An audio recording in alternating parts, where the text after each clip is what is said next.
Hi, my name's Vicki Taylor. Welcome to the School of Jerusalem. Today I'm going to do just a little short teaching to encourage you because I know that a lot of people are going through some things. I'm going to remind you of why this is all happening right now.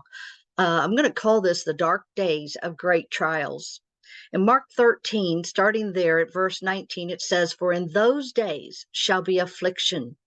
That word affliction means tribulation, pressure, great pressure. Such was not from the beginning of creation, which God created unto this time, and neither shall be. So you think about the beginning of God creating all things, and there has been floods, the great flood. There have been so many trials, but he said that these days would be great tribulation that we've never had from the days of creation until now. And except the Lord had shortened those days, there would be no flesh saved. But for the elect's sake, whom he's chosen, he's shortened the days. What that means is he sped up time. Some of you may get up in the morning and you feel like you can't hardly get anything done. It just flies by. Everybody keeps saying time is flying. And the reason is because it's so wicked, it's so evil. We just had an event in Hawaii where a lot of people lost their lives, probably in the neighborhood of 1,000 to 2,000 people if the numbers were really put out. And they, you know, people have lost their loved ones, their children, and that's just in one place. This is happening all over the earth. We've come through our time of COVID, and a lot of people lost their businesses that you worked so hard for. And you're like, why is this happening? It's because we're in the time of great pressure like we've never had. And the real reason it's happening is because this is the battle of the ages. This is the battle between God and Satan, between good and evil, between light and darkness, and mankind is the battleground. Your mind is the battleground. You're being used by Satan or you're being used by God, and both of them are invisible to the natural man. We cannot see spirits with our natural eyes, and we have no idea why this is happening. So this video is to show you that this is happening. You have actually been created to come here at this time and to go through it, and you can do it. I'm going to remind you in Isaiah 61:3, it says, He's going to appoint unto them that mourn. That's those that have calamities in Zion, in His kingdom, to give them beauty for their ashes, the oil of joy for mourning, for the being sad, being depressed. And He's given us a clue here, some things that we're going to have to do. We're going to have to choose joy over being sad and depressed. It is so hard to choose something that's totally makes no sense to the natural mind. How can I choose joy when I've got so much happening? Well, it is a choice. We've been given, this is a planet of free will. We have free will to choose the good and refuse the evil. We have free will to be in joy or to be sad and depressed. And a lot of people think, I can't not be depressed. It's just something that happens to me. Well, we're going to talk about spirits. We're going to talk about what is making you depressed, what is making you feel so heavy and so weighed down. And he says to give us the garment of praise for the spirit of heaviness. So the garment of praise for heaviness, for being in darkness, for being so dulled where you just feel like you can't hardly lift up your head. Well, if you're going to start doing the work of God and what you've been called to do, God said this earth He's given to the children, the sons of Adam. This is our planet.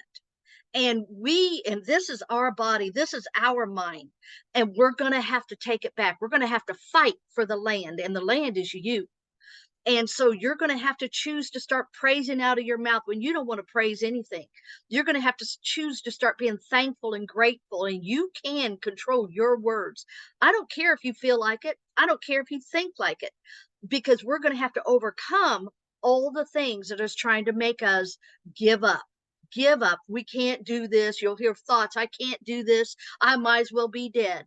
No, you might as well be alive. There's a spirit that wants you dead, but you're going to have to choose life, and you're going to have to know we're in a war, and you're going to have to be a warrior. You're going to have to fight. And he said to give them that garment of praise for the spirit of heaviness, that they might be called trees of righteousness, the planting of the Lord, that he might be glorified. We know a tree has roots, rooted and grounded in love. And out of that root's going to come fruits of God. That fruit's going to be peace and joy and kindness, the fruit of God, the faith. That's a fruit. Truth is a fruit of God, that you might glorify him. You're going to choose the truth over every lie that we believe. As I go into this, it's just going to be a short video, but I'm going to kind of give you some keys here that we can choose our destiny. If we change our words, we're going to create a new destiny for ourselves. But it's going to start up here in your thoughts. Your thoughts can be tormented, and then you can take those and cast those thoughts down and choose to think on whatever is good and lovely and honest. And you may think, I have nothing good happening in my life. I have nothing that I can think on that's good and lovely in my life. Well, do you have a house? And if you do, thank God for that. Let's say you don't have a house. Do you have a bed? Thank God for that. And let's say you have no bed. Thank God for water, that you have access to water. Thank him for whatever you can thank him for. So again, that you might be trees of righteousness. That word righteousness means we got to get upright in our thinking. We got to come back to the right thinking. And I'm going to remind you in Luke 4:33 to 35, it says, and in the assembly, in the synagogue, there was a man which had a spirit of an unclean devil, and cried with a loud voice, saying, let us alone. What do we have to do with thee, thou Jesus of Nazareth? Are you come to destroy us? I know thee who you are, the Holy One of God. And Jesus rebuked him, saying, hold thy peace and come out of him. And when the devil had thrown him down in the midst, he came out of him and hurt him not. See, Jesus says, Jesus knew this was not that man talking to him. This was a spirit. What is a spirit? A spirit is breath. A spirit is wind. A spirit is where you're getting your thoughts from. And we've not been taught much about spirits. We think every thought we get is our own thoughts. We think every thought we get, if you're a believer in God, oh, that must be from God. Is it? Is it destroying your life? Is it destroying someone else's life? If it is, it's not from God. God comes to give you life, and that life more abundantly. There are spirits, a spirit of an unclean devil. All that man was the thoughts of a devil. And he was crying, and he was saying out of that man's mouth, what do we have to do with thee, Jesus of Nazareth? And Jesus rebuked him. Jesus not only rebuked him, but Jesus gives us power over all the power of the devils. We have the authority. They have power. They have power to bring thoughts to you. But you have not only power, but you have the authority to cast them down. So, I'll give this example. Let's say there's a semi, a great big powerful semi, and a person driving that semi, and let's say this person is 300 pounds, 6'7", and he's just a big guy, and he's mad and he's angry, and you have a 5'5" police officer in front of that semi, and that police officer says, you stop. And he makes that semi stop, and he makes that person get out of that truck. Now, this guy is huge, but you know what that police officer has? He has the authority. He has the authority of the badge. He has the authority behind him. And that big old semi, that big old truck driver, he has to obey the authorities. That's what the enemy is like. He must obey your authority. He hopes you don't know your authority, but you've got to get to a place to where you're like, wait a minute, why am I believing that thought? Why am I so sad? Why am I depressed? Who's telling me to be that way? It's been since the Garden of Eden, when God said, who told thee that thou wast naked? Who are you listening to? We've got to start listening to the right voice. So I put John 14:12 here, where it says, truly, truly, I say unto you, he that believes on me, the works that I do, he shall do also, and greater works than these shall he do. So you're going to do even greater works than Jesus. Did Jesus rebuke the devil and cast him out and free that man? you will do that also. You can do that, but you must know you can do that. You don't have to be subject. You may not see the spirit, but we can see the manifestation of it. If you're sad, if you're depressed, if you're angry, if you're full of jealousy, if you're full of rage, that is a spirit. We're not fighting flesh and blood. We're not fighting that person that you're angry at. We're fighting thoughts that are trying to drive you, try to drive you to suicide, try to drive you. And you can take authority over those thoughts, and you say, you spirit of hate, you spirit of jealousy, you will come out of me, and you come out of me now. The works that Jesus said, he said, you do too. And you can even do greater works than he did. Why? Because he went to the Father. And now the two have joined back together and said, Father, the I've joined with you. I've come to you. And now these are still on the earth and they're still going through their trials. Let's give them the power that we have. But not only the power, the authority. You have authority. So I say, don't ever give up. The only time we lose is if we give up. So some of you have so much debt you can't even breathe, or you don't even have any hope of ever getting out from under the heavy burdens of your debt. Listen, I don't care what debt you have. It's money. Money is absolutely a tool. And sometimes you have the tools and sometimes you don't. If you would not let a tool, a saw or a hammer in your toolbox make you anything, do not let money be your God, your maker. If you wouldn't let a hammer make you sad, make you angry, make you, oh, I can't hardly breathe.